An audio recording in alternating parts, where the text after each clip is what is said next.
Welcome back. Episode 2. Shooters. That's right. We got a name now. Brought to you by the first podcast ever to not have a name upon launch. Upon launch recording. I didn't know what I was going to call it when I recorded. Don't worry. I'm not crazy. So what do you guys think? Photographers know this, especially. For some reason, it's not as big of a problem in other creative fields, but shot by, through the lens, images by, all those generic names, you know? I've never been a fan. But that's just me. I know it works. But sometimes just because something works doesn't mean, you know, it's final. Coincidentally, that's kind of the topic of today. Kind of. No, it is. It's related. Paralysis by analysis. Or creative paralysis, in other words. The pursuit of something so perfect that it never happens. Or if it does happen, it's just not your all. It's more than your all. Ah. What are you talking about, Andreas? I'll get into that.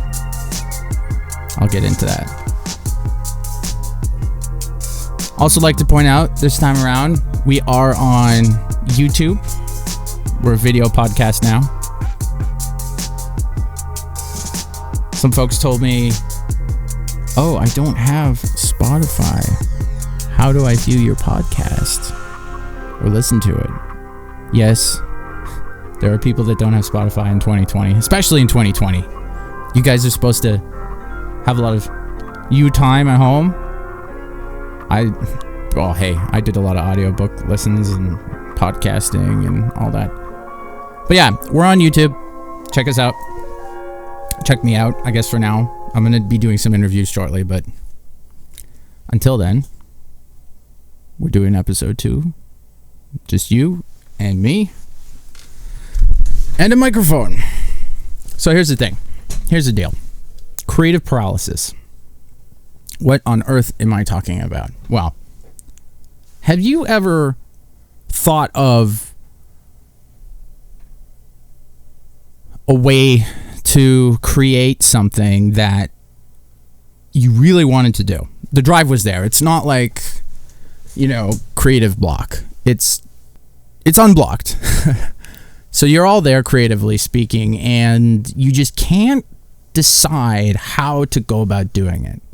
Or you don't want to do it until you can get everything perfect. I know that's a form of procrastination. I understand that. So, Andreas, why didn't you call this creative procrastination? Well, there's a reason for that. What I was alluding to, what I was getting at the beginning was, here's the scenario. You've got some photos, for example, right? And you want to edit them. And you shot them, obviously, with certain edits in mind, certain end insight, right? You knew exactly how you wanted them to turn out, and you just keep editing, and sometimes you take like half an hour. And by the way, if you haven't figured it out, I'm talking about myself right now.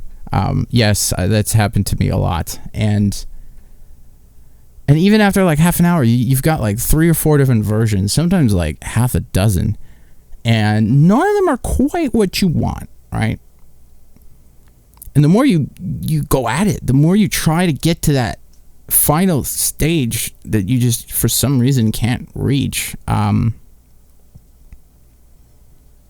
you realize that you've over-edited them. You've been so caught up in that like pursuit of perfection that the result was not even close. And ironically, it was further away from perfection from what it would have been if you had just done it. Done is better than none, right? That's a great saying, and especially in this field. I believe that is Peter McKinnon's mantra. Yeah, I think he even got a tattoo of that, and that's great, like, done is better than none. I like that when I'm just like going out and trying to get ideas and just do things and see what sticks. That's how I got this podcast going, by the way. So there's validity to it, but I don't know, when it comes to certain creative projects I have, sometimes I have to go back and reshoot some things, obviously personal things. If it was a corporate gig, I wouldn't be doing that, but yeah. Sometimes perfection is good, but you have to know when to stop and finish. So I'm going to give you an example. This podcast here, excuse me while I sip my espresso. Yes, I drink it out of a big mug. I'm a caffeine addict. It's actually good stuff. I don't know if our American friends can have it. It's from Cuba. Picked it up online. Bustelo. I like it. Anyway, we're not sponsored, by the way. I don't think Cuban companies even sponsor people anyway, so that's the thing. Anyway, so creative paralysis. That was one example. Another example would be trying to get the perfect shot. Okay, well, actually, let me rewind this a bit. So, right now, this is the first episode that I'm recording, and as such, I took way too long to finally get the lighting and angles and everything set up the way I wanted it to. Now, in part, it's probably because I haven't really filmed myself before, right? I'm always filming for other people. I'm not going to go over my resume, but I've had a lot of experience doing video work, filmmaking, shorts, and I don't know, it all boils down to, for me at least, you guys better tell me if this is for you as well, but for me, it all boils down to creating that piece of either, photography or even film that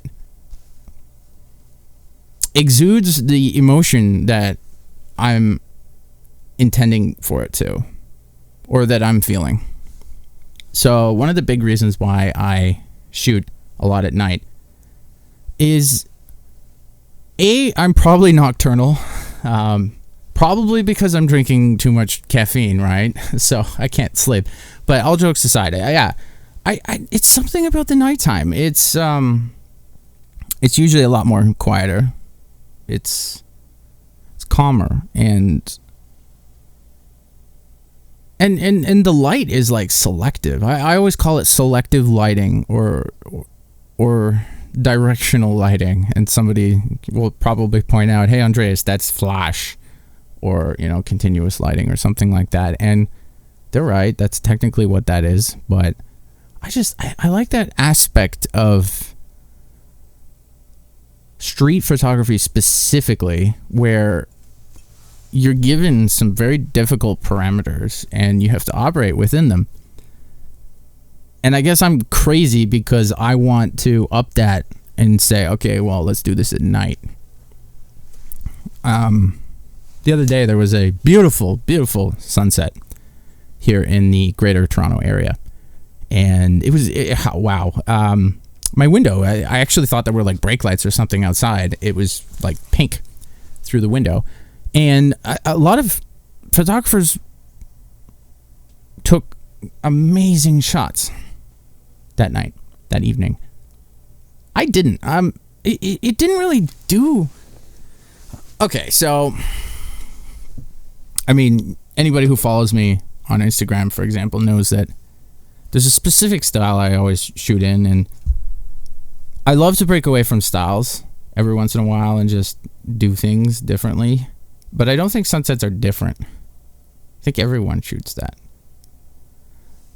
When I first started out online, at least, and this might date me a little bit, but do you guys know what Flickr is or was? There was this ongoing joke that like every other shot on Flickr was a sunset or sunrise, and I definitely fit into that category. I was learning the ropes of landscape photography, and to be honest, there's nothing wrong with it. Like if I had to order a print, or if I thought of gifting someone a print, which actually happened recently, and it was very conflicting for me, because a lot of my photography lately has been, well, obviously I'm not going to send somebody client work. That's weird, right? It's like, oh yeah, here's a picture of a car, it's taken for an ad campaign. No, but a lot of my more,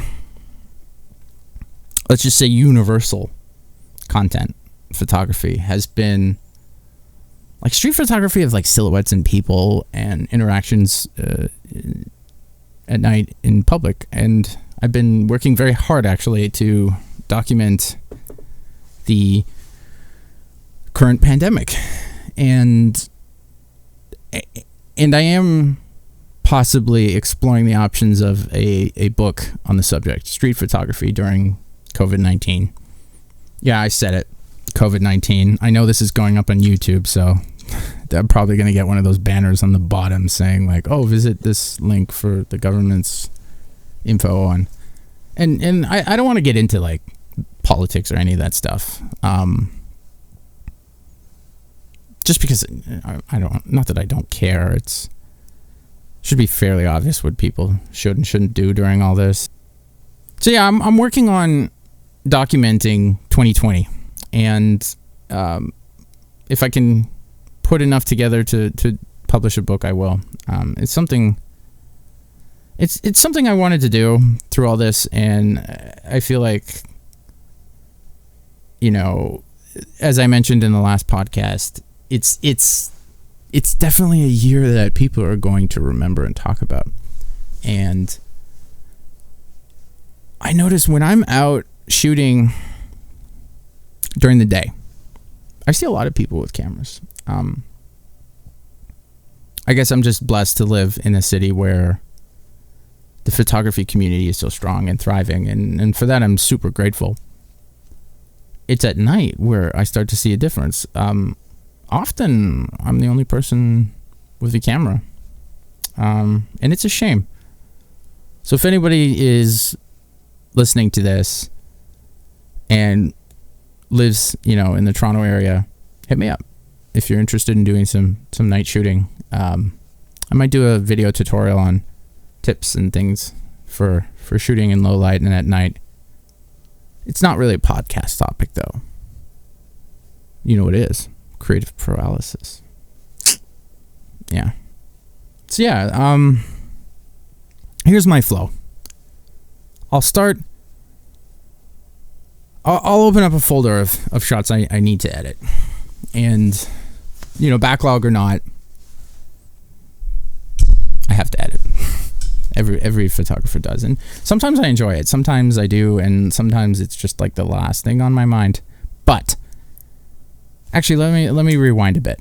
So part of my flow is actually to distance myself from my work as much as possible. So what I mean by that is, I like to give myself a buffer, usually about a week.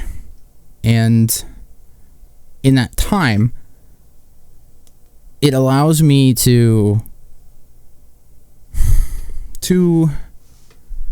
kind of remove myself from like heat of the moment biases I might have for my shots,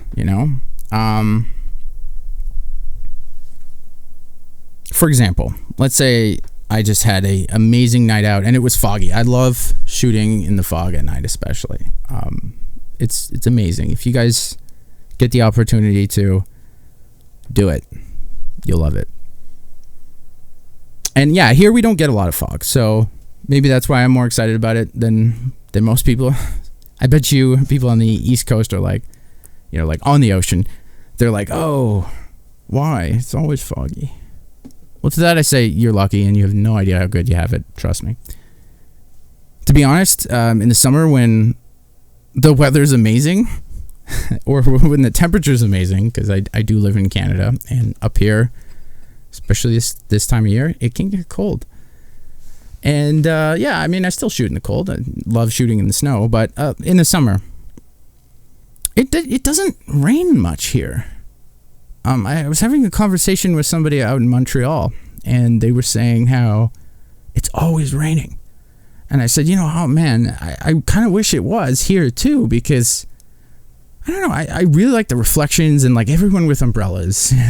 I know it's a cliche in street photography these days on Instagram, but I love it. I really do. And I feel like even though something's a cliche, there's still a way to capture it in your own way, in your own essence, give your own twist to it. And if you can do that successfully over and over again and kind of curate a style, then power to you, because like that's the goal of every photographer.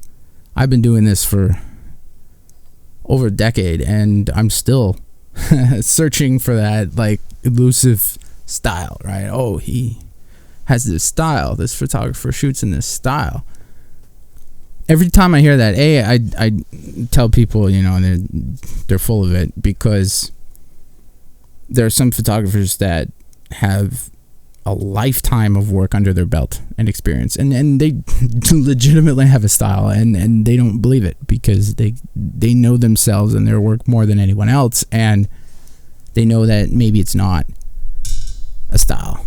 Maybe it is, but it's not like as unique. I don't know. It's hard to explain, but it's definitely something that photographers struggle with and like search for. It's like searching for meaning. Oh boy, is that ever a wormhole of a topic. But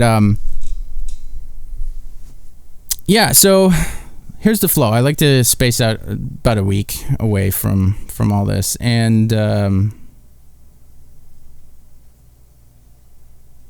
it gives me that creative buffer that I need to look at my work objectively before I open up Lightroom or Photoshop. And because I shoot raw, it's, by the way, on that note, it's not a because I shoot raw thing. Everyone should shoot raw. It's the right thing to do. I think I'm channeling my inner Jared Pullen here.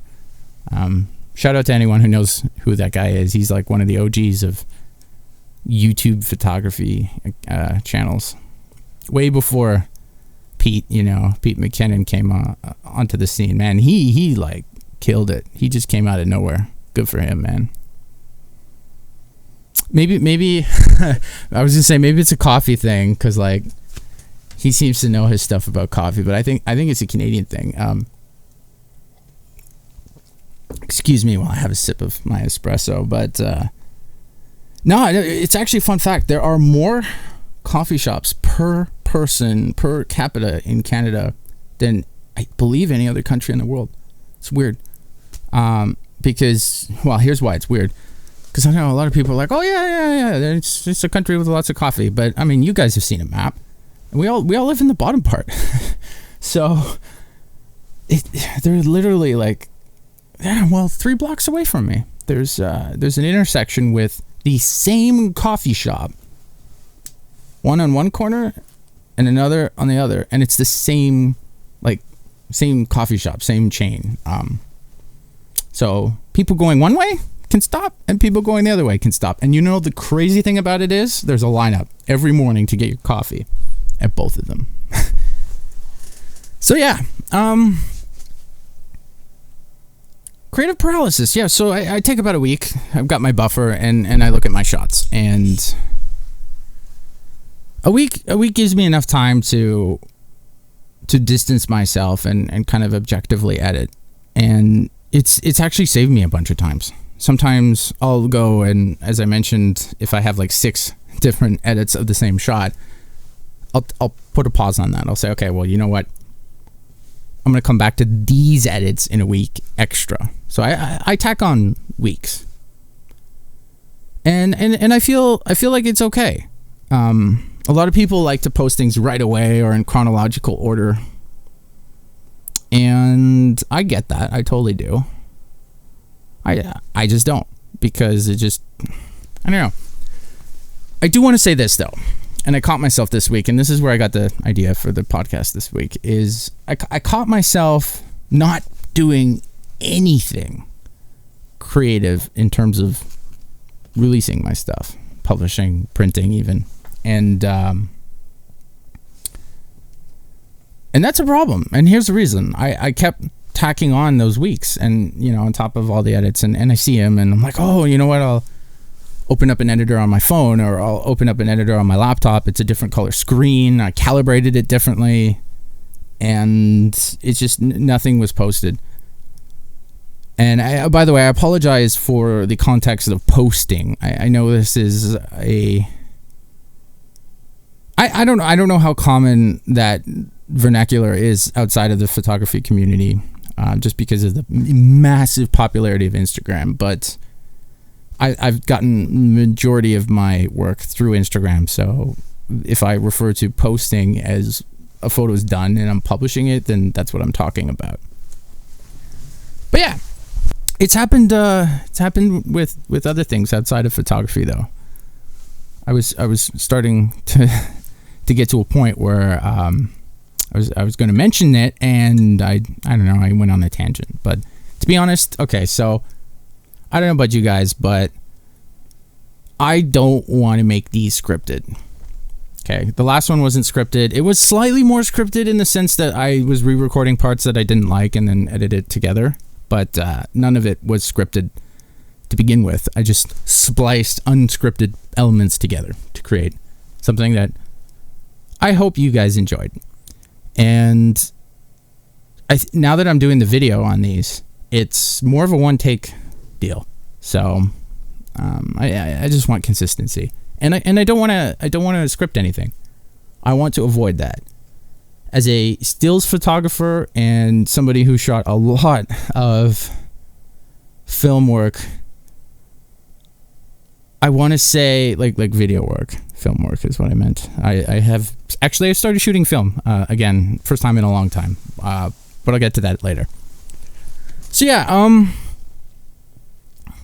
someone who's done a lot of that kind of work, who is very familiar with Premiere Pro and After Effects. Well, I'm slowly learning After Effects, but definitely Premiere Pro, Photoshop. I'm very tempted to just say, okay, you know what, wrap that up. I'm gonna, section that off and recut in something that I am more comfortable with. And I want to avoid that, because I feel like if people are doing it that way, it's no longer a podcast. It's an audiobook. And this is a podcast. I want to have a conversation. So no editing. When you're chatting with people, in the street or just friends, you don't edit your conversations. Maybe you do in your head afterwards, and you're like, oh, I should have said it that way, or I should have brought up this, right? In the shower, you always, I don't know, it happens to me. So, but yeah, no, I just want to have a informative conversation with other creatives. On that note, actually, I'm working on securing some interviews. You guys are going to really like what I have planned for future episodes, so stay tuned. But yeah, back to creative paralysis. So, for example, this episode, it manifests in different ways. Because I'm filming this episode, and because I'm so adverse to wanting to edit and script things, I probably recorded this like, I don't know, half a dozen times. And that's the thing with podcasts. Podcasts are long. And if I'm trying to do it in a one-take deal, right? Multiple half-an-hour takes, man, that's... Where did my day go? At night. I started recording at night because that's just how I function. It is now not night. Don't worry, I slept. But yeah, I recorded this so many times, and I wanted the right angles, and I have, my A and B camera set up, and my mic, and I've got the studio lighting, the continuous lights. and I just wanted everything to be perfect. And it was getting to the point where I told myself, I'm never going to film this episode. Maybe I should change the topic. And then it dawned on me. I'm like, that's ironic, because that's exactly what the topic is about. It's about just obsessing over the dumbest little things to the point where nothing ever gets done, right? So done is better than none, right? Yeah. What do you guys think? Has anyone ever had to deal with something like that? Do you guys have a fun story? I'm gonna start featuring some stories. So reach out to me on Instagram, andreas.korfman, and just let me know. Like, A, let me know what you think of the podcast. What do you think of Shooters? And B, let me know if you have any stories you want to share.